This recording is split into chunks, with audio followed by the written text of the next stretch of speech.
नमस्कार, जोहार तो भारत मित्र देख रहे हैं आप। मेरा नाम अभिषेक भारती है। जयशंकर प्रसाद की एक कालजयी रचना है जिसका उल्लेख कुछ दिनों पहले द लल्लन टॉप को दिए अपने इंटरव्यू में जयदीप अहलावत कर रहे थे।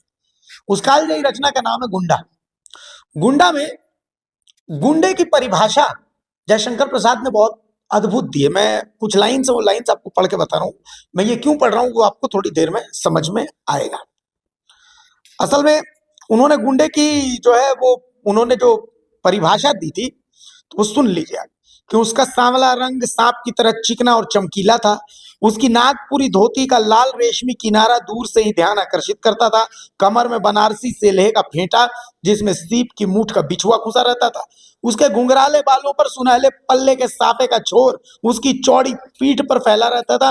ऊंचे कंधे पर टिका हुआ चौड़ी धार का गड़ा था। यह भी उसकी ध्वजा पंजों के बल जब वो चलता तो उसकी नसें चटाचट बोलती थी। वो गुंडा था। यह जयशंकर प्रसाद ने लिखा था गुंडे के बारे में। अब मैं ऐसा क्यों कह रहा हूं? क्योंकि एक बहस चल रही है और इस बहस को समझने के लिए आपको गोंदलपुरा के परिप्रेक्ष्य को समझना पड़ेगा। गोंदलपुरा हजारीबाग के बड़का गांव का एक इलाका है जहां पर हमारे अडानी भाई साहब चाहते हैं कि वो गोंदलपुरा का पेट चीर करके उसके अंदर से सारा कोयला निकाल लें। लेकिन वहां के ग्रामीण कह रहे हैं कि भाई कोयला तो आप निकालिए, कोयला निकालने से हमें ऐतराज नहीं है, लेकिन कोयला निकालने से पहले जमीन का प्रॉपर अधिग्रहण तो कर दीजिए। ठीक है। अब झारखंड में सरकार कांग्रेस और जेएमएम की, आरजेडी की है जो पानी पी पी कर अडानी हाय हाय, अडानी हाय हाय, अडानी को लानत भेजते हैं। लेकिन गोंदलपुरा और बड़का गांव का एक ऐसा मामला है जहां पर कांग्रेस और जेएमएम, आरजेडी ये सब बिल्कुल काट के उल्लू बने हुए कि ना ना अडानी के बारे में बोलने का नहीं, बोलने का नहीं। बहरहाल गुंडे की बात ऐसी है कि अडानी की तरफ से एक जन सुनवाई का आयोजन किया गया था और इस जन सुनवाई में अडानी की तरफ से रैयतों की जगह बाहर के लोगों को बुलाया गया था, जिसके बाद रैयत आक्रोशित हो गए। मुंह पर बांधा गमछा, जिसको बांधना था, जो बांधना था, मफलर बांधा था मफलर, और ले दे दनादन दे दनादन दे दनादन। जितने लोग आए थे, महिला पुरुष नहीं देखा गया, बस मारा गया। अब एक हल्का ऐसा है जो कह रहा है कि ये जो मारने वाले लोग हैं ये गुंडे हैं। दूसरा हल्का कह रहा है कि ये क्रांतिकारी है। वो आप तय कर लीजिए कि वो कौन है, हम नहीं बोलेंगे, बोलेंगे तो विवाद हो जाएगा। क्यों आती? बहरहाल हम आपको एक पोस्ट दिखाते हैं। ये पोस्ट पूर्व विधायक अंबा प्रसाद का है। अंबा प्रसाद क्या लिखती है ये आपको देखना चाहिए। अंबा प्रसाद लिखती हैं कि भारतीय नागरिक सुरक्षा संहिता बीएनएसएस के किस प्रावधान में पुलिस को यह शक्ति दी गई है कि वो बिना सनहा दर्ज किए, बिना केस दर्ज किए, बिना किसी शिकायत के किसी पत्रकार को धमकी भरा नोटिस भेज सके कि 12 घंटे के अंदर थाने में आइए और अपनी खबर का स्पष्टीकरण दीजिए।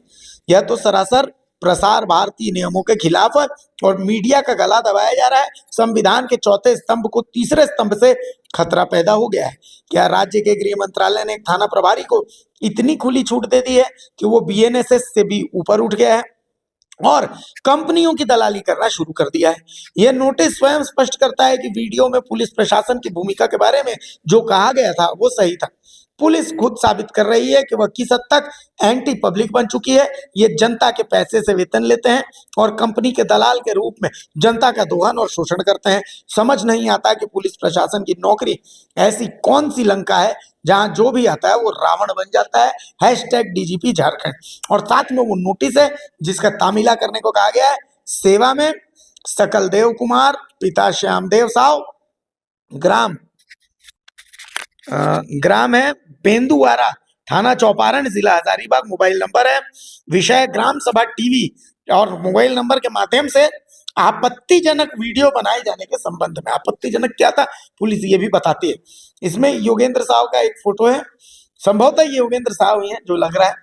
उपर्युक्त विषय के संदर्भ में आपको सूचित किया जाता है कि आपके द्वारा ग्राम सभा टीवी मोबाइल नंबर के माध्यम से आपके द्वारा आपत्तिजनक वीडियो बनाया गया है जिसमें भारत सरकार द्वारा प्रायोजित कोल कंपनियों का उत्खनन में एक पक्ष द्वारा माननीय मुख्यमंत्री झारखंड सरकार तथा जिले में संवैधानिक प्रशासनिक पद पर पदस्थापित अधिकारियों एवं झारखंड पुलिस के विरुद्ध आपत्तिजनक और भ्रामक बयान दिए जाने से संबंधित है। और इसमें थंबनेल है, एनटीपीसी के खिलाफ मुआवजे की मांग को लेकर विस्थापित भू रैयतों के आंदोलन स्थान को पुलिस ने रात्रि 12 बजे जेसीबी से तोड़ दिया। उक्त वीडियो जो काफी भड़काऊ एवं अशांति पैदा करने वाला है, जिससे जिले में विधि व्यवस्था की समस्या उत्पन्न हो सकती है तथा थाना क्षेत्र में भारत सरकार के उपकरण एनटीपीसी के पदाधिकारियों और कर्मियों में भय का माहौल पैदा हो रहा है। साथ ही वर्तमान में होने वाले थाना क्षेत्र के सरस्वती पूजा जुलूस प्रभावित हो सकता है या प्रभावित होने से इनकार नहीं किया जा सकता है। अतः भारतीय नागरिक सुरक्षा संहिता की धारा 35(3) के तहत आपको निर्देश दिया जाता है कि नोटिस प्राप्ति के 12 घंटे के अंदर केरेडारी थाना हजारीबाग में उपस्थित होकर अपना पक्ष रखें, अन्यथा आपके विरुद्ध अग्रिम कानूनी कार्रवाई की जाएगी। मतलब पत्रकार को एक तरह से आतंकी बना दिया गया है और बुलाया गया है। अब आरती गोंदलपुरा में जो चल रहा है, बड़का गांव में जो चल रहा है, देखिए बड़का गांव का इलाका जहाँ केरेडारी थाना, जहां पर पत्रकार को पेश होने की बात है, उसी केरेडारी में कोयले का खनन होता है। कोयले का खनन होने के बाद वो कोयला एनटीपीसी में जाता है। इसको एनटीपीसी तक भेजने में नियमों का, कानूनों का, सबका उल्लंघन कर दिया जा रहा। थाना उस पर नहीं बोलेगा। थाना किस पर बोलेगा? थाना पत्रकार पर बोलेगा, क्योंकि पत्रकार से देश के संविधान को खतरा है, झारखंड के संविधान को खतरा है और झारखंड की कानून व्यवस्था को खतरा है। ऐसे पत्रकार को तो बिल्कुल एकदम भगत सिंह की तरफ फांसी पर लटका दिया जाना चाहिए। सबसे खतरनाक ये पत्रकार है। क्या मानती है? हाँ बिल्कुल। और खतरनाक कितना है, वो तो जो एफआईआर कॉपी है वो इस वक्त आपके नोटिस साइट, हाँ नोटिस है, वो नोटिस में आप देखिए कि उस खबर में लिखा भी क्या गया है। भाई यही तो एक्शन लिया था पुलिस ने। रात के 12 बजे जाकर पंडाल हटा देती है जेसीबी से, पूरा वहां पर वो उस धरने को कैसे तहस नहस किया जा सकता है, यही चीज तो उस पत्रकार ने दिखाया। अब ये अगर खबर को खबर दिखाने से अगर किसी को दिक्कत हो रही है तो उसके खिलाफ ऐसी कार्रवाई की जा रही है कि भाई 12 घंटे के अंदर ही आपको हाजिरी लगा देनी है, आपको ये स्पष्टीकरण दे देना है कि आपने क्यों दिखाई है खबर। भाई उसमें उस खबर में है क्या? और वहां पे सिर्फ गोंदलपुरा के आसपास के इलाके में भी देखिए योगेंद्र, सब में वही चल रहा है। ऐसा नहीं है कि सिर्फ गोंदलपुरा की ये बात है, और हर जगह पर प्रशासन का यही रवैया देखने को मिल रहा है। जाहिर तौर पे हम अभी बात कर रहे हैं तो ऐसा होना कि हमें भी कुछ घंटे बाद हमारे लिए भी एक नोटिस जारी हो जाए और हमें भी ये कह दिया जाए कि आप हाजिरी लगाइए थाने में 12 घंटे के अंदर या उससे भी कम घंटों के अंदर। लेकिन सच यही है, अगर वहां पर कार्रवाई हुई, बस वही तस्वीर दिखाई गई है। आप ये बता दीजिए कि क्या वहां पर किसी फुटेज को फैब्रिकेट किया गया है या फिर कुछ प्रॉप वहां पर जाकर उस पत्रकार ने डाल दिया है कि भाई जेसीबी वो पत्रकार खुद लेकर आया, उसी ने वहां पर पंडाल उजाड़ दिए, उसी ने लोगों के साथ मारपीट कर दी, तब ये खतरा हो सकता था। भाई सिर्फ खबर दिखाना किसी के लिए खतरा कैसे हो सकता है? और उसमें भी आप ऐसे ऐसे पत्रकार को बोल रहे हैं कि ये, और वो खबर भी देखिए, वो योगेंद्र साव ऐसे खड़े हैं उसमें, जो थंबनेल है उसमें, और सिर्फ यही लिखा गया है कि 12 बजे रात में जेसीबी से यहाँ पर धरने को खत्म कराने की कोशिश की गई है। तो इसमें गलत क्या है? क्रिमिनल एक्टिविटी होती है तब आप बीएनएसएस के तहत आप धाराएं लगाते हैं। प्रसार भारती के भी अपने नियम कानून है, आपने उसका भी पालन नहीं किया, और यही चीज तो अंबा प्रसाद लिख रही है। अंबा प्रसाद लगातार वहां एक्टिव है। आप ये देखिए, ये तो मानना होगा कि जब से वहां विस्थापितों का आंदोलन शुरू हुआ है, अंबा प्रसाद और उनका परिवार लगातार वहां डटा हुआ है। क्योंकि इसमें एक पक्ष ये भी आता है कि जो एनटीपीसी अपनी परियोजना शुरू करने वाली है उसके आड़े योगेंद्र साव का घर आ रहा है, तो वो येन केन प्रकार किसी भी तरह से उस घर को हटाना चाहते हैं ताकि वो जगह क्लियर हो पाए। इन सब के बीच उनकी फैक्ट्री भी ढा दी गई बिना बताए, रात में वो पूरा डेमोलिश कर दिया गया। तो ये सारी चीजें उनके लिए व्यक्तिगत भी हो सकती हैं, लेकिन उसके अलावे भी लोग हैं जो इस विरोध में शामिल हैं, वहां पर धरने पर बैठे हैं, उन्हें भी अपना हक और अधिकार चाहिए। लेकिन कंपनी है, कंपनी इसलिए मनमाना रवैया अख्तियार कर पाती है क्योंकि ऐसे थाना प्रभारी वहां पर होते हैं, ऐसी पुलिस होती है जो सिर्फ उनके लिए खड़ी होती है। आप बताइए कि रात के 12 बजे कौन जाता है धरना स्थल पर जेसीबी लेकर और हटाया जाता है पंडाल, और इतनी ठंड है उसके बावजूद आप सब करते हैं। और अगर कोई पत्रकार इसे दिखा रहा है, अगर कोई पत्रकार इस पर बात कर रहा है, तो आप उसके खिलाफ नोटिस जारी करते हैं और कहते हैं कि पेश हो जाइए, अपना स्पष्ट अपना क्या है, आप क्यों दिखा रहे हैं खबर, ये स्पष्ट करिए। भाई खबर खबर है, हम स्पष्ट क्या करें कि इसमें खबर क्या है? अगर हम बात कर रहे हैं तो खबर यही है कि आप इस वक्त मुद्दा है बात करने के लिए। अब ये खबर दिखाना भी गुनाह है तो भेजिए नोटिस, हम तैयार हैं नोटिस का जवाब देने के लिए। इंटरेस्टिंग चीज ये है कि पुलिस की नीयत अगर इतनी ही अच्छी रहती तो अभी जो गोंदलपुरा में जन सुनवाई थी, उस जन सुनवाई में मारने वाले कौन थे और मार खाने वाले कौन थे? पुलिस की जांच में सामने आना चाहिए था ना भाई। पुलिस इतनी ईमानदारी से अगर काम कर रही तो ये मार खाने वाले लोग कौन है, कहाँ से हैं ये लोग?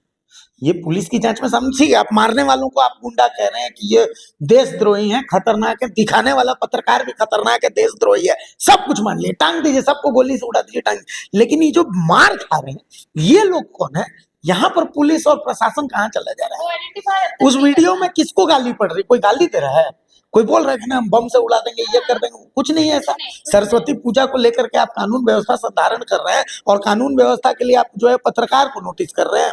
मतलब यही आपकी जो है क्या होता है आरती, सबसे बड़ी चीज ये होता है, शराब पीने वाला जो पति होता है ना, वो पूरे दुनिया से पिटा के आता है और फिर अपनी पत्नी को पीटता है, क्योंकि उसको पता है कि वो पत्नी की किस्मत में लिख दिया गया है हमको, वो पत्नी पलट के वार नहीं करेगी। तो यही हालत उस पत्रकार की भी है। ये जो पत्रकार है इसको कोई कंपनी तनख्वाह नहीं देती, ये आंचलिक पत्रकार है। मुझे नहीं पता ये कौन है, मैंने उसे देखा भी नहीं, मैंने वो रिपोर्ट भी नहीं देखी, लेकिन मुझे एक बात पता है कि वो पत्रकार है, हमें उसके लिए खड़ा होना चाहिए। नहीं, मैंने वो रिपोर्ट देखी है, मैंने पूरी रिपोर्ट देखी है भारती। और जिस दिन ये सब कुछ हो रहा था, बकायदा वो पत्रकार लाइव कर रहा था उन चीजों को कि आप देखिए कि कैसे प्रशासन की टीम पहुंची है और जबरन यहाँ से पंडाल हटाए जा रहे हैं, लोगों को खदेड़ा जा रहा है, वो पूरी रिपोर्ट। और इसमें उन्होंने कहीं किसी भी ऐसी अमर्यादित शब्द का इस्तेमाल नहीं किया है जो किसी के लिए भी खतरा हो। खतरा मतलब सिर्फ ये नहीं कि जान चली जाए, किसी के मान सम्मान को भी खतरा हो, ऐसी कोई बात उस पूरे लाइव सेशन में या पूरे रिपोर्ट में कहीं नहीं कही गई है। तो फिर ऐसा खतरा प्रशासन को क्या हो गया? वहां लॉ एंड ऑर्डर क्या बिगड़ गया? उस सिर्फ वो खबर दिखाए जाने से कि जेसीबी रात के 12 बजे आती है और पंडाल हटा दिया जाता है, धरना स्थल को तोड़फोड़ कर दिया जाता है भाई कि यहाँ पे ना जगह वैसी रहेगी ना लोग धरने पर बैठेंगे। अगर इतना ही खतरा है पत्रकारों से तो फिर सब पत्रकार को एक लाइन में खड़ा कर दीजिए और फिर चलाइए, जो हुक्म आपको चलाना है आप आराम से चला सकते हैं। ये तो अनडाउटेडली अगर हम इस पर बात कर रहे हैं तो हमें भी कल को खड़ा किया जाएगा कि आप क्या खबर दिखा सकते हैं, क्योंकि वही खबर हम भी दिखा रहे हैं कि आपने सिर्फ और सिर्फ लॉ एंड ऑर्डर मेंटेन करने के लिए एक पत्रकार को हाजिरी लगाने को कहा है। बाकी चीजें हजारीबाग के ऐसे सैकड़ों मामले हैं जिनको अभी सामने रखा जाएगा, जहां पर पुलिस कोई कार्रवाई नहीं कर पाई है, सिर्फ लकीर पीटती नजर आई है। लेकिन अगर एक पत्रकार किसी कंपनी के खिलाफ दिखा रहा है कि कंपनी कैसे मनमाने तरीके से लोकल्स को परेशान कर रही है, अगर वो चीजें पत्रकार दिखा रहा है तो वो वहां के लिए लॉ एंड ऑर्डर के लिए खतरा बन जाता है। रंजीत, मतलब अजब विडंबना है, सबसे कमजोर पत्रकार ही है। कमजोर है इसीलिए उसे निशाना बनाया गया है, क्योंकि ये सरसरी नजरों से मैंने भी उस रिपोर्ट को देखा था। जो पत्रकार है उसने कुछ भी ऐसा मुझे नहीं लगा कि किसी तरह का आपत्तिजनक बात का उसने प्रयोग किया है। जो वहाँ घटनाक्रम घट रहा था उसको उसी ने दिखाया, उस मीडिया कर्मी ने। हाँ, जरूर योगेंद्र साहु की तरफ से कुछ बातें की गई, और की गई तो उनकी भी मजबूरी है। योगेंद्र साहु की तरफ से अगर हम लोग किसी का रिपोर्ट कर रहे हैं, किसी का इंटरव्यू कर रहे हैं या ग्राउंड रिपोर्टिंग कर रहे हैं, तो उसमें कई लोग होते हैं जो कई तरह की बातें करते हैं। तो वहाँ जो पीड़ा है योगेंद्र साहु परिवार की पूरा, या अम्बा प्रसाद यहाँ हाँ धरने में बैठे हुए हैं, अब उनके समर्थकों के साथ जिस प्रकार के व्यवहार प्रशासन और जो कहा जाता है कंपनी के लोग जो कर रहे हैं कई महीनों से, तो उनका दिल में जो आक्रोश है उसको उन्होंने व्यक्त जरूर किया है। तो इसको लेकर अब उस मीडिया कर्मी का उसमें क्या रोल है, उसको तो जो अपना भूमिका वो अपना निभा रहा है।